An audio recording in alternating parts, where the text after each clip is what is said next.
नमस्कार विद्यार्थी मित्रांनो, मागील लेक्चरला आपण बुक कीपिंग अँड अकाउंटन्सी या विषयामध्ये सुरुवातीला आपण या ठिकाणी फर्स्ट चॅप्टर अभ्यासला. त्याचं नाव होतं introduction of book keeping and accountancy. यामध्ये एकूण सुरुवातीला आपण 9 लेक्चरमध्ये या ठिकाणी 9 ते 10 लेक्चर्समध्ये आपण बुककीपिंगचा अर्थ, त्यानंतर अकाउंटन्सीचा अर्थ, त्यानंतर महत्त्वाच्या टर्मिनॉलॉजीज अभ्यासल्या. त्यामध्ये capital, liabilities, assets, cash discount, trade discount, goods, sales, purchase, debtors, creditors, वेगवेगळ्या assets, building, machinery, furniture, cash balance, bank balance हे आपण अकाउंटिंग टर्मिनॉलॉजीजमध्ये अभ्यासलं. त्यानंतर अकाउंटिंग कन्सेप्ट पण अभ्यासल्या विद्यार्थी मित्रांनो. त्यामध्ये वेगवेगळ्या अकाउंटिंग कन्सेप्ट होत्या, त्या पण आपण या ठिकाणी एकदम व्यवस्थित अभ्यासल्या. त्यानंतर अकाउंटिंग स्टँडर्ड बोर्ड 1977ला 21 एप्रिल 1977ला ASB बोर्डची स्थापना हे या मागील पहिल्या चॅप्टरमध्ये अभ्यासलं. आता विद्यार्थी मित्रांनो, या फर्स्ट चॅप्टरचं मटेरियल, होम असाइनमेंट, क्वेश्चन्स या ठिकाणी असाइनमेंटचे प्रश्न तुम्हाला समजून सांगणार आहे, प्लस त्याचं उत्तर पण या ठिकाणी तुम्हाला सांगितलं जाणार आहे. त्यासाठी सर्वांनी आता नीट लक्ष द्या. सुरुवातीला पहिला क्वेश्चन्स या ठिकाणी तुम्हाला विचारला गेलेला आहे. आन्सर इन वन सेंटेन्स, एका वाक्यात उत्तरे लिहा किंवा व्याख्या लिहा किंवा या ठिकाणी त्या सेंटेन्सचा अर्थ लिहा. म्हणजे व्हॉट इज बुक कीपिंग, मग बुक कीपिंगची व्याख्या तुम्हाला सांगितलेली आहे, ती तुम्ही या ठिकाणी लिहिणं अपेक्षित आहे. Book keeping, it is an art, recording of business transaction, it is called as book keeping. त्यानंतर बुक कीपिंगची डेफिनेशन पण तुम्ही टेक्स्टबुकमधनं लिहू शकताय. त्यानंतर what is mean by goods, goods means it is a kind or it is a kind or goods it is called as goods. लक्षात घ्या, जी वस्तू आहे त्यामध्ये सगळ्या प्रकारच्या वस्तू की ज्याला आपण टच करू शकतो, मुव्हेबल जो काय वस्तू आहेत त्या सगळ्या या ठिकाणी त्या गुड्स. त्यानंतर what is capital, the owner investment in A business it is called as capital, त्याला आपण कॅपिटल म्हणतो. त्यानंतर व्हॉट इज ड्रॉइंग, ड्रॉइंग म्हणजे owner withdrawn from cash or goods taken from business it is called as drawing, उचल असं त्याला म्हणतो. त्यानंतर व्हॉट इज गुडविल, आता गुडविल म्हणजे या ठिकाणी लक्षात घ्या नाव लौकिक. The business reputation of in the business it is called as goodwill, the business reputation of the market it is called as goodwill. अशा पद्धतीने आन्सर इन वन सेंटेन्सला या 5 प्रश्नांची व्याख्या आपण या ठिकाणी लिहिणं अपेक्षित आहे, परीक्षेमध्ये तुम्हाला विचारले जाऊ शकतात. हा झाला पहिला क्वेश्चन. त्यानंतर आता दुसरा क्वेश्चन पण महत्त्वाचा आहे, तो पण लक्ष द्या व्यवस्थित. Give the word oblique term oblique phrase which can substitute each of the following statement, खालील शब्दांसाठी एक शब्द, वाक्य किंवा संज्ञा सुचवा. एखादा शब्द त्याचा अर्थ या ठिकाणी आपल्याला सुचवायचा आहे, लक्षात घ्या. त्यामध्ये पहिलं आहे बघा, क्वेश्चन लिहून त्याचं उत्तर लिहायचं आहे, लक्षात घ्या. Recording of business transaction, business transaction कोण रेकॉर्डिंग करतं, त्याचं उत्तर आहे बुक कीपिंग. पहिल्याचं उत्तर आहे book keeping. Book keeping business transaction record करत असतं, त्यामुळं फर्स्टचं उत्तर आहे बुक कीपिंग. या ठिकाणी तुम्ही लक्षात घ्या, मी शॉर्टकट लिहितोय बुक कीपिंग. बुक कीपिंग फर्स्टचं उत्तर आहे. त्यानंतर सेकंड बघा, amount invested in a business by the proprietor, मालक व्यवसायात जी अमाऊंट गुंतवतो त्याला काय म्हणायचं, त्याचं उत्तर आहे कॅपिटल. लक्षात घ्या, मी शॉर्टकट लिहितोय कॅपिटल. दुसऱ्याचं उत्तर आहे कॅपिटल, की बिझनेसमध्ये अमाऊंट जो मालक गुंतवतो त्याला काय म्हणतात, तर कॅपिटल म्हणजे भांडवल म्हणतात. त्यानंतर तिसरा आहे बघा, a person to whom amount is payable, जी व्यक्तीला आपण पैसे देणं लागतो त्याला काय म्हणतात, तर त्याचं उत्तर आहे क्रेडिटर, CREDITOR. क्रेडिटर म्हणजे देणेकरी, धनको आपण त्यांना म्हणतो. क्रेडिटर्स, तिसऱ्याचं उत्तर आहे क्रेडिटर्स. त्यानंतर चौथा आहे बघा, एक्सचेंज बिटवीन टू पर्सन, दोन व्यक्तींमध्ये जे काय मालाची देवाणघेवाण होते त्याला काय म्हणतात, त्याचं उत्तर आहे ट्रान्झॅक्शन. लक्षात घ्या, त्याचं उत्तर आहे ट्रान्झॅक्शन. TRANSACTION,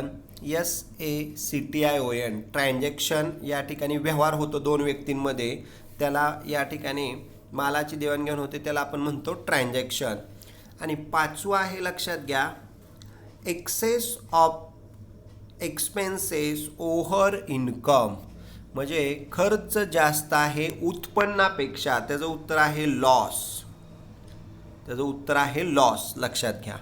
म्हणजे अशा प्रकारे हे एक वाक्य संज्ञा या ठिकाणी पहिल्याचं उत्तर आहे बघा. परत एकदा ऐका. फर्स्ट या ठिकाणी सगळं मी या ठिकाणी घालवतोय. पहिल्याचं उत्तर व्यवस्थित ऐका. पहिल्याचं उत्तर आहे बुक कीपिंग. दुसऱ्याचं उत्तर आहे कॅपिटल. तिसऱ्याचं उत्तर आहे या ठिकाणी क्रेडिटर, CREDITOR, क्रेडिटर. चौथ्याचं उत्तर आहे या ठिकाणी लक्षात घ्या ट्रान्झॅक्शन, TRANSACTION, ट्रान्झॅक्शन म्हणजे व्यवहार. आणि पाचव्याचं उत्तर आहे लक्षात घ्या लॉस, LOSS, लॉस. अशा प्रकारे एक संज्ञा किंवा शब्द या ठिकाणी आपण सुचवलेला आहे. आता पुढच्या स्लाईडला जाऊ आणि नेक्स्ट क्वेश्चनकडं या ठिकाणी आपण जाणार आहोत. तो पण महत्त्वाचा आहे, तुम्ही सगळ्यांनी व्यवस्थित लक्ष द्या म्हणजे तुमच्या लक्षात येईल. Select the most appropriate alternatives from those given below and rewrite the statement. खालील दिलेले या ठिकाणी पर्याय निवडून योग्य पर्याय निवडा आणि विधाने पुन्हा लिहा. लक्षात घ्या 4 पर्याय दिलेले आहेत, त्यातला योग्य पर्याय निवडायचा आहे आणि वाक्य पुन्हा आपल्याला लिहायचं आहे. लक्षात घ्या. म्हणजे पहिल्यांदा प्रश्न लिहून जे गाळलेली जागा आहे तिथं पर्याय निवडून ते विधान परत लिहायचं आहे. चला तर मग या ठिकाणी आपण पहिलं विधान या ठिकाणी बघू आणि त्याचं उत्तर surplus of income over expenditure किंवा एक्सपेन्सेस इज डॅश डॅश. म्हणजे आपला इन्कम हा खर्चापेक्षा जास्त आहे, त्याचं उत्तर आहे प्रॉफिट. मी त्याच्या खाली अंडरलाईन ओढतोय म्हणजे तुमच्या लक्षात येईल. पहिल्याचं उत्तर आहे प्रॉफिट. इन्कम हा खर्चापेक्षा जास्त आहे, म्हणजे आपलं इन्कम जास्त आहे, आपल्याला काय होणार आहे प्रॉफिट. खर्च कमी इन्कम जादा प्रॉफिट. त्यानंतर आता दुसरं बघा, in dash dash basis of accounting actual cash receipts and actual cash payment are recorded. लक्षात घ्या यामध्ये या ठिकाणी कॅश रिसीट आणि कॅश पेमेंट कोणत्या अकाउंटला आपण रेकॉर्ड करतो त्याचं नाव आहे कॅश अकाउंट किंवा इन कॅश बेसिस. कॅश बेसिसमध्ये आपण ॲक्च्युअल पैसे किती आले आणि ॲक्च्युअल पैसे किती गेले हे कोणत्या ह्याच्यात लिहितो तर कॅश बेसिसवरती कॅश अकाउंटला लिहित असतो. त्यामुळं त्याचं दुसऱ्याचं उत्तर आहे कॅश. आता तिसऱ्याचं उत्तर बघा या ठिकाणी प्रश्न तिसरा बघा, अमाऊंट विच इज नॉट रिकव्हरेबल, वसूल न झालेली रक्कम फ्रॉम कस्टमर, ग्राहक, is non as dash dash.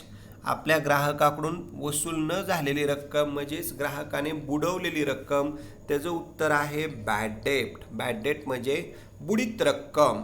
अशा पद्धतीने ह्या पहिल्या 3 अल्टरनेटिव्हचे हे उत्तर आहेत. परत एकदा ऐका. पहिल्याचं उत्तर या ठिकाणी मी त्याच्या खाली अंडरलाईन ओढतोय प्रॉफिट आहे. दुसऱ्याचं उत्तर कॅश आहे आणि तिसऱ्याचं उत्तर आहे बॅड डेट. तर या पद्धतीने हे 3 प्रश्नांची 3 उत्तरे आहेत. पुढच्या स्लाईडला अजून प्रश्न आहेत ते पण आपण या ठिकाणी बघणार आहोत. चौथा क्वेश्चन बघा व्यवस्थित या ठिकाणी, account must be honestly prepared and they must disclose all material information is known as. म्हणजे अकाउंटिंगमध्ये honestly prepared and they must disclose all material information is non as त्याचं नाव त्या ह्याचं उत्तर आहे डिस्क्लोजर कन्सेप्ट. अकाउंटिंगची जी कन्सेप्ट आहे ती डिस्क्लोजर, म्हणजे काही गोष्टी या ठिकाणी व्यवस्थित रेकॉर्ड केल्या जातात आणि माहिती या ठिकाणी डिस्क्लोज म्हणजे लपवून ठेवली जाते. सगळी माहिती ग्राहकांपर्यंत पोहोचवली जात नाही. मटेरियलची म्हणजे खरेदी किंमत आपण ग्राहकाला कधीच सांगत नाही, त्यात प्रॉफिट ॲड करूनच सेलिंग प्राईस आपण ग्राहकाला सांगतो. त्याला म्हणायचं डिस्क्लोजर ऑफ कन्सेप्ट. त्यानंतर 5वं बघा, ए commodity in which is trader deals is non as dash dash. म्हणजे कमोडिटीमध्ये या ठिकाणी आपण व्यापारी कशाची डील करत असतो, कशाचा बिझनेस करत असतो, कशाशी संबंधित, तर त्याचं उत्तर आहे गुड्स. ट्रेडर हा मालाची देवाणघेवाण करत असतो, मालाच्या बदल्यात पैसे या ठिकाणी घेत असतो. त्यामुळं goods it is a kind. या ठिकाणी कमोडिटीज म्हणलं की वस्तू किंवा माल म्हणलं तर तिथं उत्तर आहे गुड्स, लक्षात घ्या. त्यानंतर 6व्याचं बघा, dash dash means a reputation of a business valued in terms of money. तर त्याचं उत्तर आहे गुडविल, लक्षात घ्या. व्यवसायाची पत मार्केटमधली जिचं पैशात रूपांतर केलं जातं त्याला नाव आहे या ठिकाणी गुडविल. अशा पद्धतीने हे 3 या ठिकाणी ऑब्जेक्टिव्ह आपण अभ्यासले. परत एकदा याचं उत्तर ऐका. 4थ्याचं उत्तर आहे या ठिकाणी लक्षात घ्या डिस्क्लोजर ऑफ कन्सेप्ट, सी पर्याय आहे, लक्षात घ्या डिस्क्लोजर ऑफ कन्सेप्ट. 5व्याचं उत्तर आहे या ठिकाणी गुड्स आपण या ठिकाणी कमोडिटी म्हणून हे करतो. आणि 6व्याचं उत्तर आहे या ठिकाणी गुडविल, हे 6व्याचं उत्तर आहे. अशा पद्धतीने हे ऑब्जेक्टिव्ह आपण इथं अभ्यासले. आता पुढच्या स्लाईडला पुढचं या ठिकाणी 7वं ऑब्जेक्टिव्ह आणि पुढचे काही ऑब्जेक्टिव्ह आपण अभ्यासणार आहोत. बघा या ठिकाणी 7वं आहे cash flow statement is prepared and presented for the period for which the profit and loss dash dash account is prepared. म्हणजे पैसे आले आणि पैसे गेले. कॅश फ्लो स्टेटमेंट हे कोणत्या अकाउंटिंग स्टँडर्ड बोर्डनुसार या ठिकाणी आपण तयार करतो, तर त्याचं उत्तर आहे AS3 अकाउंटिंग स्टँडर्ड 3 आपण कॅश फ्लो या ठिकाणी स्टेटमेंट तयार करतो. AS3 म्हणून त्याचं उत्तर आहे. त्यानंतर 8वं बघा, द इमिडिएट रिकग्नायझेशन किंवा recognisation of loss is supported by the principle of.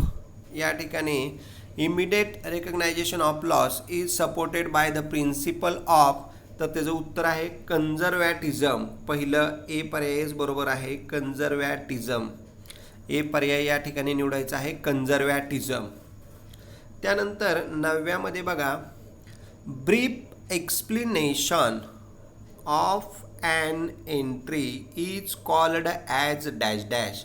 म्हणजे एंट्रीचं या ठिकाणी आपण जर्नल एंट्री करतो त्याचं विस्तारित एक्सप्लेनेशन, वर्णन, त्याला या ठिकाणी उत्तर आहे नॅरेशन. बी पर्याय नॅरेशन. 9व्याचं उत्तर आहे नॅरेशन. आणि 10व्यामध्ये बघा लक्षात घ्या 10वा प्रश्न, an act of exchange of things or services between the 2 parties is termed as dash dash. त्याचं उत्तर आहे या ठिकाणी ट्रान्झॅक्शन. सी पर्याय लक्षात घ्या. म्हणजे आपण मालाची सर्व्हिसची देवाणघेवाण करतो त्या पार्टीजला या ठिकाणी टर्म्ड ॲज सगळं ते कशात कवरिंग केलं जातं, तर ट्रान्झॅक्शन व्यवहारामध्ये आपण ते कवर करतो. अशा पद्धतीने या ठिकाणी परत एकदा ऐका 7व्याचं उत्तर या ठिकाणी AS3 आहे. 8व्याचं उत्तर कन्झर्वॅटिझम आहे, ए पर्याय 8व्याचं कन्झर्वॅटिझम. त्यानंतर 9व्याचं उत्तर आहे नॅरेशन आणि 10व्याचं उत्तर आहे ट्रान्झॅक्शन. तर अशा पद्धतीने आपल्याला हे उत्तरं बघायची आहेत, आपण अभ्यासले आहेत. पहिला प्रश्न या ठिकाणी आन्सर इन 1 सेंटेन्स बघितला. दुसरा प्रश्न आपण या ठिकाणी 1 वर्ड टर्म फ्रेज अभ्यासलं. तिसरा प्रश्न या ठिकाणी अल्टरनेटिव्हचा अभ्यासला. आता आपल्याला पुढच्या स्लाईडला 4था प्रश्न या ठिकाणी बघायचा आहे की या ठिकाणी 4थ्या प्रश्नामध्ये सुद्धा तुम्हाला तो भाग अभ्यासायचा आहे. बघा या ठिकाणी state whether the following statements are true or false with reason, म्हणजे चूक किंवा बरोबर ते या ठिकाणी त्याच्या रिझन सहित लिहायचं आहे, स्पष्टीकरण द्यायचं आहे की हे विधान बरोबर का आहे, हे विधान चूक का आहे. 1-2 ओळीचं तिथं एक्सप्लेनेशन अपेक्षित आहे. तर मी तुम्हाला या ठिकाणी सांगणार आहे, तुम्ही ते या ठिकाणी लिहायचं आहे डायरेक्ट, लक्षात घ्या. बघा पहिलं विधान या ठिकाणी, book keeping and accounting are one and the same thing. Book keeping आणि अकाउंटन्सी या दोन्ही एकच कन्सेप्ट आहेत. तर हे विधान या ठिकाणी फॉल्स आहे, लक्षात घ्या. हे विधान फॉल्स आहे, लक्षात घ्या. कारण अकाउंट आणि book keeping there are different concept. Book किपिंगमध्ये आपण या ठिकाणी बिझनेस ट्रान्झॅक्शन या ठिकाणी आपण विचारात घेतोय, लक्षात घ्या. आणि अकाउंटन्सीमध्ये त्या ट्रान्झॅक्शनचं क्लासिफिकेशन केलं जातं आहे, हे महत्त्वाचं आहे. त्यामुळे हे उत्तर चूक आहे पहिल्याचं. त्यानंतर दुसरं बघा, conservatism means to follow safe side, लक्षात घ्या. Conservatism means to follow safe side, म्हणजे बिझनेसमनची कन्झर्व्हॅटिझम म्हणजे ही एक सेफ साईड आहे, सुरक्षित आहे. त्याचं उत्तर आहे ट्रू. दुसऱ्याचं उत्तर आहे ट्रू, लक्षात घ्या. पहिल्याचं उत्तर परत एकदा बघा, पहिल्याचं उत्तर आहे फॉल्स, दुसऱ्याचं उत्तर आहे ट्रू. कारण कन्झर्व्हॅटिझम मीन्स या ठिकाणी त्याची डेफिनेशन दिलेली आहे, त्यामुळं conservatism means safe side of the business. It is called as this answer is true. Then third is the double entry system is based on dual accept concept. Double entry सिस्टीममध्ये dual accept concept विचारात घेतली जाते. त्यामुळं हे सुद्धा तिसरं जे काय क्वेश्चन आहे त्याचा आन्सर आहे ट्रू, की डबल एंट्री सिस्टीममध्ये एकाला डेबिट दुसऱ्याला क्रेडिट दिलं जातं आणि ड्युएल ॲस्पेक्टमध्ये सुद्धा या ठिकाणी डेबिट आणि क्रेडिट दिलं जातं. त्यामुळं हे विधान बरोबर आहे. त्यानंतर चौथं बघा, bank overdraft is an asset of the business. आता बँक ओव्हरड्राफ्ट ही आपली लॅबिलिटी आहे, लक्षात घ्या. पण ह्यांनी सांगितलं आहे असेट आहे, मग चौथ्याचं उत्तर आहे फॉल्स. बँक ओव्हरड्राफ्ट ही आपली लॅबिलिटी आहे. मग तुम्ही लिहू शकता विथ रिझनमध्ये, bank overdraft it is an liability of the business not an asset of the business. असं लिहिलं की या ठिकाणी विथ रिझन पण होतं आहे, लक्षात घ्या. म्हणजे तिथं bank overdraft is an liability, ते उत्तर चूक आहे. त्यानंतर पुढं या ठिकाणी पाचवं जे काय ट्रू ऑर फॉल्स आहे त्याचं पण बघा या ठिकाणी व्यवस्थित. Solvent person is a person whose assets are more than his liability. म्हणजे सॉल्वंट पर्सनच्या असेट जास्त असतात लॅबिलिटीपेक्षा. त्याचं उत्तर आहे ट्रू, लक्षात घ्या पाचव्याचं. सॉल्वंट पर्सन म्हणजे कोण? सुरक्षित व्यक्ती ज्याच्या असेट 10 लाख रुपये आहेत आणि लॅबिलिटी या 9 लाख रुपये आहेत. तो इझी लॅबिलिटी पेड करू शकतो, त्याला म्हणायचं सॉल्वंट पर्सन. मग त्याचं उत्तर बरोबर आहे पाचव्याचं, लक्षात घ्या. त्यानंतर सहाव्याचं काय आहे बघा, cash discount does not appear in the books of account. Cash discount रोख सूट आपण आपल्या पुस्तकात लिहित नाही असं विधान आहे, तर हे विधान आहे फॉल्स, लक्षात घ्या. सहावं आहे फॉल्स.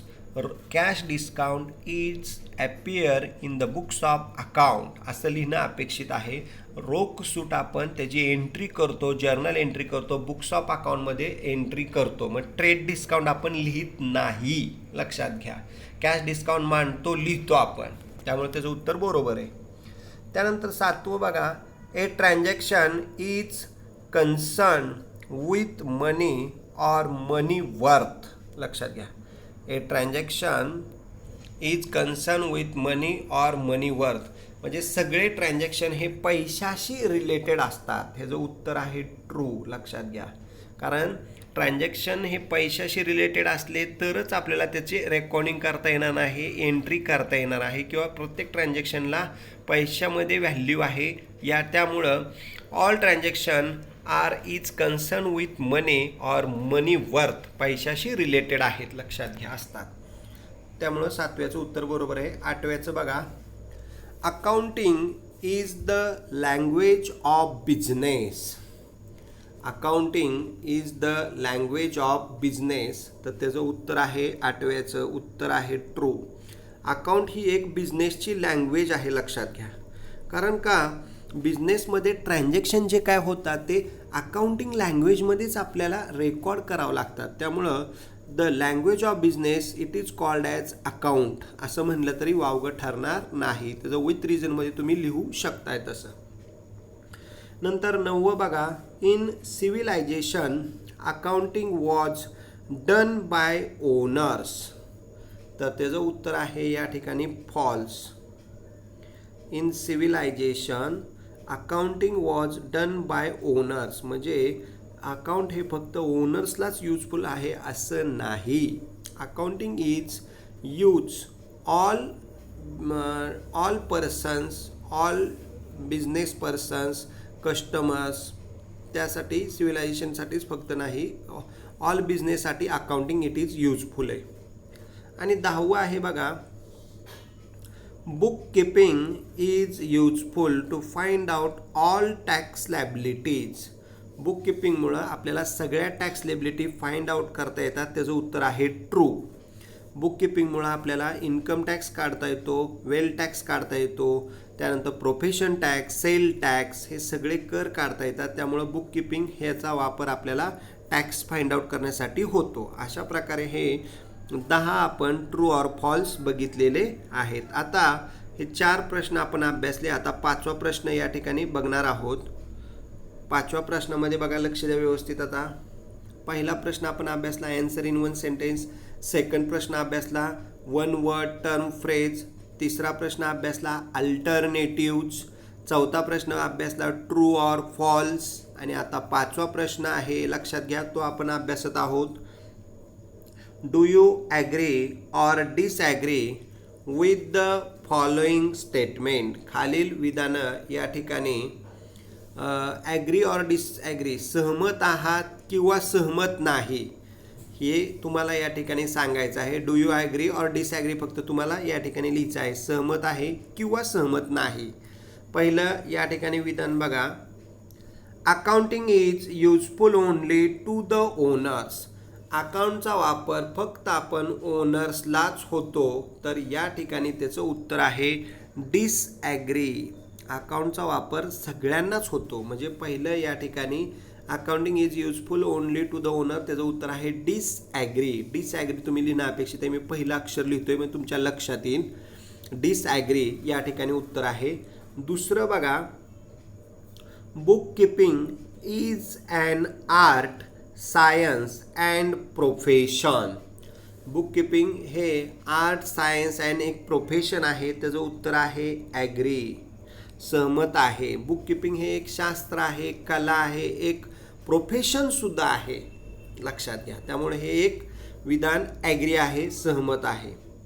तिसरं बघा, bills payable is an asset of the business. Bills payable ही आपल्या बिझनेसची मालमत्ता आहे. त्याचं उत्तर या ठिकाणी डिसॲग्री आहे. बिल्स पेबल आपली लॅबिलिटी आहे. त्यामुळं बिल्स पेबल आपली लॅबिलिटी आहे, ती असेट नाही.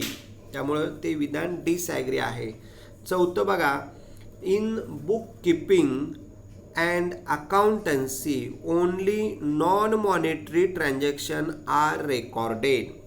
म्हणजे बुक कीपिंगमध्ये आणि अकाउंटन्सीमध्ये आपण नॉन मॉनिटरी ट्रान्झॅक्शन रेकॉर्ड करतो. तर त्याचं उत्तर आहे डिसॲग्री. आपण बुक कीपिंग अँड अकाउंटन्सीमध्ये फक्त मॉनिटरी ट्रान्झॅक्शन घेतो, पैशाशी रिलेटेड. नॉन मॉनिटरी म्हणजे काय, की जिथं पैशाचा संबंध येत नाही असे ट्रान्झॅक्शन. मी भविष्यामध्ये 10 गाड्या घेणार आहे, हे ट्रान्झॅक्शन, ह्याची एंट्री आपल्याला करता येत नाही, ती नॉन मॉनिटरी ट्रान्झॅक्शन आली. किंवा वस्तूच्या बदल्यात वस्तू घेतली, त्याचे इफेक्ट करता येत नाहीत आपल्याला, त्यामुळे ते नॉन मॉनिटरी ट्रान्झॅक्शन आली. पण मॉनिटरी ट्रान्झॅक्शन म्हणजे मी आज 5 गाड्या खरेदी केल्या या ठिकाणी 5 लाख रुपये देऊन, त्याची एंट्री करता येईल, ते झाले monetary transaction. Non monetary transaction म्हणजे भविष्यात असं होईल तसं होईल, त्याची एंट्री आपल्याला करता येणार नाही. म्हणून हे विधान चौथं डिसॲग्री आहे. आता 5वं विधान बघा, totalling of journal or ledger is called as casting. जे काय टोटल आहे जर्नल आणि लेजरची त्याला आपण एक प्रकारे कास्टिंग असं म्हणतो. त्याचं उत्तर आहे ॲग्री. लक्षात घ्या. म्हणजे जी काय टोटल येणार आहे जर्नल लेजरची त्याला कास्टिंग असं म्हणतो आपण. त्याचं उत्तर आहे क्लासिफिकेशनमध्ये ॲग्री.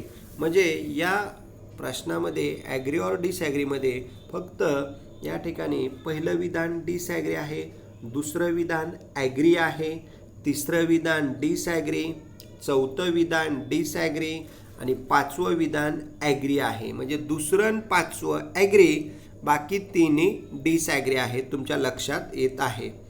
आता पुढं अशा पद्धतीने आपल्याला हा फर्स्ट चॅप्टरमधले जे काय हे असाइनमेंट वर्क दिलेलं आहे ते या ठिकाणी आपण घेतलेलं आहे. आता बाकीचं जे काय कंप्लीट द फॉलोइंग सेंटेन्सेस आहे ते नंतर या ठिकाणी घेतलं जाईल किंवा नंतर आपण या ठिकाणी ती चर्चा करणारच आहोत. अशा पद्धतीने पहिल्या चॅप्टरच्या हे आपलं असाइनमेंट वर्क आपण या ठिकाणी अभ्यासलेला असेल. पहिला प्रश्न परत एकदा या ठिकाणी सांगतो तुम्हाला. पहिला ॲन्सर इन वन सेंटेन्स, एका वाक्यात उत्तर लिहा किंवा एक व्याख्या लिहा. दुसरं वन वर्ड टर्म फ्रेज. तिसरं आपण बघितलं अल्टरनेटिव्ज. चौथं बघितलं true or false with reason. आणि पाचवं बघितलं ॲग्री ऑर डिसॲग्री, सहमत आहात किंवा सहमत नाही. अशा प्रकारे हे 5 क्वेश्चन्स आपण या बुक किपिंग अँड अकाउंटन्सीमध्ये फर्स्ट चॅप्टरच्या या असाइनमेंट अभ्यासल्या. हे सर्व प्रश्न तुम्ही तुमच्या नोटबुकमध्ये क्वेश्चन प्लस त्याचा ॲन्सर लिहायचं आहे, कारण मी सगळ्याचा ॲन्सर पण तुम्हाला सांगितलेला आहे. म्हणजे तुम्हाला स्टडी करताना याचा वापर होणार आहे, युजफुल होणार आहे. अशा प्रकारे आपण या पहिल्या प्रकरणाचं या ठिकाणी स्वाध्याय होम असाइनमेंट होमवर्क अभ्यासला. तुम्ही तुमच्या सेपरेट नोटबुकमध्ये हा होमवर्क लिहा. मी तुम्हाला नोट्स या ठिकाणी पाठवणारच आहे. ठीक आहे. या ठिकाणी आपण आज आपण पहिल्या चॅप्टरचा होमवर्क अभ्यासलेला आहे. कुणाला काही शंका असतील तर तुम्ही या ठिकाणी बिंदास क्लास कमेंटमध्ये शंका विचारा किंवा व्हॉट्सअपवरती मेसेज करा किंवा कॉल करा. त्या तुमच्या शंकेचं समाधान पूर्णपणे केलं जाणार आहे. ठीक आहे. या ठिकाणी आज आपण फर्स्ट चॅप्टरचा असाइनमेंट अभ्यासलं. पुढच्या लेक्चरला आपण सेकंड चॅप्टर कोणता आहे त्याबद्दल या ठिकाणी अभ्यासणार आहोत.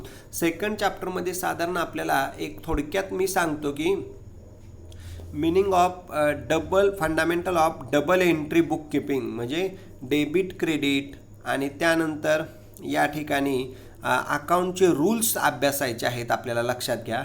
डेबिट साईड कोणती, क्रेडिट साईड कोणती, या ठिकाणी डबल एंट्री कशी करायची, सिंगल एंट्री कशी करायची, हे आपल्याला नेक्स्ट चॅप्टरला अभ्यासायचं आहे. सुरुवातीला तुम्हाला हे बेसिकच पहिले 2-3 चॅप्टर हे थेअरीचे आहेत. नंतर आपल्याला प्रॅक्टिकल प्रॉब्लेमचे चॅप्टर्स अभ्यासायचे आहेत. ठीक आहे. या ठिकाणी आज आपण थांबणार आहोत. धन्यवाद विद्यार्थी मित्रांनो. काही शंका असतील तर विचारा.